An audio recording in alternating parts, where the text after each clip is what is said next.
In Florida's seas, a catastrophe is on the horizon. More than 1,000 manatees died here last year, an astonishing 15% of the state's manatee population, mostly due to starvation. Manatees are an iconic piece of the Floridian wilderness, and Florida without manatees is a Florida that I think most people don't want. J.P. Brooker, the director of Florida Conservation at the Ocean Conservancy, has been sounding the alarm about what's killing the so-called sea cows. Human beings have made Florida waters, which is where manatees live, inhospitable to them. We've put too many nutrients in the waters, too much nitrogen, too much phosphorus, and that nutrient pollution fuels harmful algal blooms, which block out the sunlight in the water column, and it chokes out the seagrass, which is the manatee's food. Add on to that warming water temperatures, it's like pouring gasoline on a fire. Climate change and pollution, a lethal combination, killing seagrass across the state, the manatee's only source of food. Weighing in at about 1,000 pounds, the mammals typically eat 120 pounds of seagrass per day, a resource that's quickly disappearing and leading the manatees back towards the endangered list. We're witnessing the prospect of an ecological collapse that's driven by compromised water quality and by a changing climate.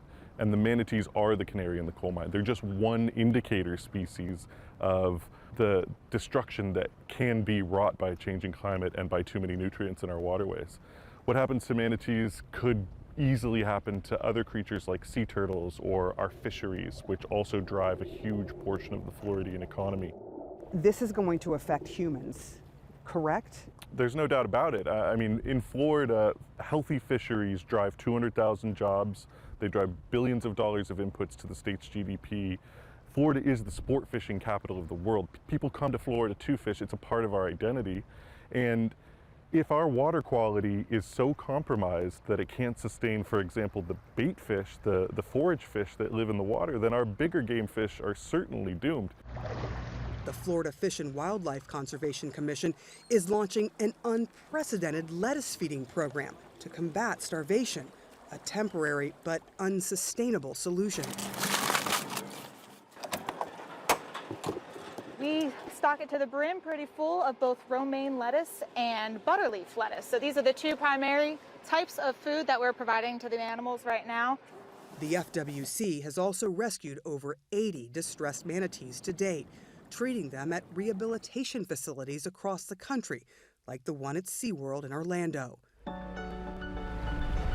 To see this rising issue firsthand, we jumped in.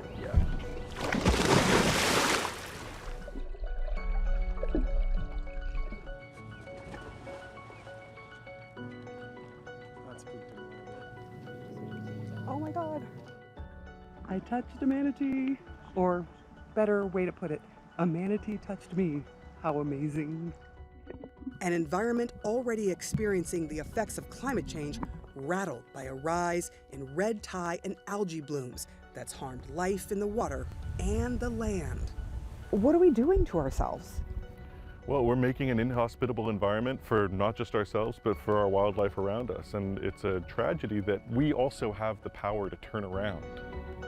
A gentle giant in need of bigger change before it's too late.